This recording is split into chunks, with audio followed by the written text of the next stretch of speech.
Higher? Higher! Higher!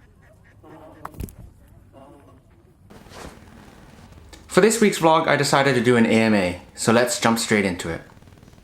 Lucy Baitzer Ladayev, I hope I'm saying that right, asks, ignorant old person question, what is an AMA? To me, it's the American Medical Association.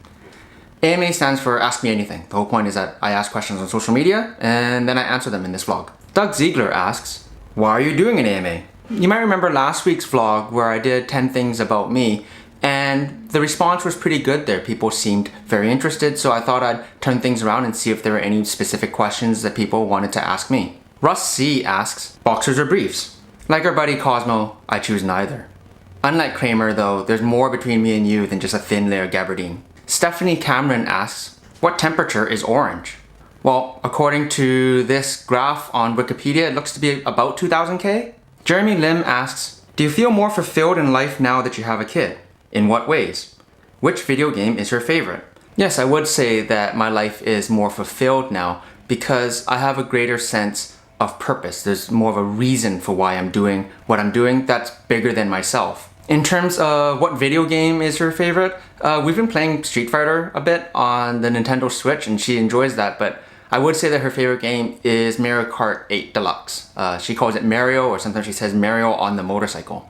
Ray Ebersole asks, have you found since Addie was born and watches cartoons that you are now interested in the episodes too when you watch with her? Yes and no. Part of it depends on what show we're watching. When we started watching Dinosaur Train with Dr. Scott the paleontologist, I was more interested because I've always been interested in dinosaurs. So some of the lessons there, most of the things I already knew, but it is kind of interesting. The first few times that we watched shows like Paw Patrol or Peppa Pig, yeah, I guess so, because it is fun watching the cartoons again. I do get to feel like a kid again. But when you're watching the same Paw Patrol episode for the third time that day and like the 57th time in my life, it's not as interesting anymore. Ed Lau asks, would you rather fight 100 duck-sized me's or one me-sized duck? I know that this question's meant to be a bit of a joke, but here's a semi-serious kind of answer. A while back, I read Prey by the late Michael Crichton, and long story short, it's about nanotechnology and there's a swarm of these micro robots. And something that we really learned there, and I guess something that we kind of already knew, is that fighting a swarm is much more difficult than fighting one large animal, because you can track the one large animal, but a series of smaller ones, you peg off a couple of them, but there's still so many more, and they act as one large organism that you can't really pick apart. So definitely the answer is one U-sized duck. Chris Magnuson asks, what time's dinner? Probably about 6. Daryl Milton asks, why do birds suddenly appear every time you are near? Because there's something about Mary and we have a bleeder. Tara Lynn Chula asks, who's your favorite Spice Girl? Well, it's definitely not Pumpkin. I guess if I had to pick, Baby Spice? Jay Wisniewski asks, who is your favorite author? I'd have to say Michael Crichton. I started reading his books back when Jurassic Park the movie came out. I guess it would have been 92 or so. And it was after watching the movie that I picked up the book. I was still a pretty young kid at the time, but I really got drawn into how he was able to combine fiction with kind of real science and taking it to the next level. So I really dug deep into his library at that time, reading books like Congo and Sphere. And that sense of realism combined with imagination has really stood the test of time with me, and it's really impacted my work now as a writer. Ingus Wan asks, what was one thing you did not expect when you became a parent?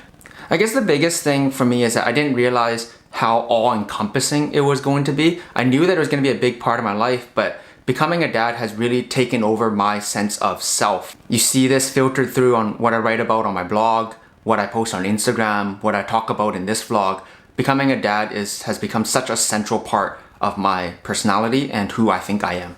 Mary Sheridan asks, will you have more kids? And if so, are you hoping for a boy or another girl? Let's just say we're letting nature take its course, and in the immortal words of Jeff Goldblum, life will find a way? Dixon Tam asks, I'm not interested in MMA. It's just a blood sport. Well, that's not really a question, but to that I say, okay, USA. What the hell is a dim map? Bottom one. You break my record. Now I break you. Like I break your friend. Chong Li, Chong Li, Chong Li, Chong Li. Dixing Tam also asks, are those real or are they implants? Well, let's just say they're real and they're spectacular. And then the only question I got via Instagram, Terry Malco asks, if you weren't writing and blogging, what do you think you would be doing? You know, I'm not entirely sure. If it wasn't for the internet, I don't think I would have started this career as a freelance writer, but I may have continued pursuing something related to writing. So I may have continued some education in journalism and taken a more traditional route, writing for magazines and newspapers. But outside of like writing, I think I may have continued my education in psychology, getting a master's and so on, but not necessarily to become a counselor so much as I would be interested in the research and academic side of things, particularly abnormal psychology and with forensic psychology. And finally, Bob Buskirk fired off a whole series of questions, so let's just go through all of them. First, why do you not wear your Kwanye glasses anymore? Who says I don't? Favorite pho ever? Pretty much everywhere I go, I always try to get the pho thai sak. So that's rare beef with tripe. Sometimes I get the tendon, pho thai gan sak. If you're asking more in terms of like my favorite pho restaurant, it's probably like a top 3 in the Vancouver area for me. Pho Lan in Richmond has always held a special place for me because that's where I got started with .com pho, and they do really have a great bowl of noodles. Continuing with .com pho, Canby Vietnamese restaurant on Main Street is also very special to us. We affectionately refer to it as Happy Pho with Happy Brian. They also have a great bowl of noodles. Closer to where I live now, I really like Petit Saigon on Hastings. Also very good. The vermicelli bowls are actually really good there. What have you learned since you started vlogging? I think the main thing for me is that my YouTube channel has been around for more than 10 years, but the videos have been kind of a mishmash of a whole bunch of stuff, and most of them are kind of all one take, one shot, whether that's doing an unboxing video or a hotel room tour. With these vlogs, I'm trying to tell more of a story, so there's more editing involved. I'm cutting together different clips and scenes, I'm playing with music, so it's more of the creative process of editing it all together into one cohesive video. The most difficult part of vlogging, I guess related to that, is coming up with the story every week. I've committed to having a new vlog go up every Monday, at least until the end of the year.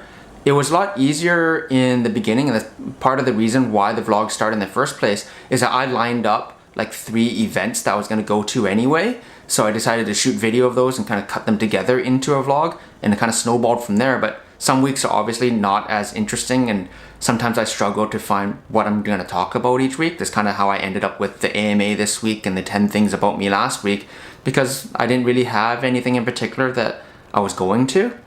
So I think the main thing is coming up with that consistency and having a new story to tell every week. Favorite video game ever? Well, that's an easy one. Street Fighter 2. Well, that's not completely fair, because there's been a million different iterations of that game over the years, from Turbo and Hyper Fighting and Super Street Fighter 2 and the unofficial like Rainbow editions. I also have Ultra Street Fighter 2 on my Nintendo Switch. But I have to say that the definitive version, Super Street Fighter 2 Turbo, is the one that would be my all-time favorite because it's the best version of Street Fighter 2 ever. Dream job. I think it would be some variation of what I'm already doing, but perhaps with less of a focus on writing and working for my clients and more on working on my own projects. Things like this vlog, writing my own books, going travel blogging for my own site, having that greater sense of ownership over the work that I do. But I think it'd be some variation of what I'm already doing, except more for myself and less for clients. And finally, current favorite piece of technology. I think the piece of technology that's had the greatest impact on me recently would be the Nintendo Switch. I really appreciate the more creative direction that Nintendo has taken with this. The ability to dock it to play on the TV, the different ways that you can configure the Joy-Cons to play.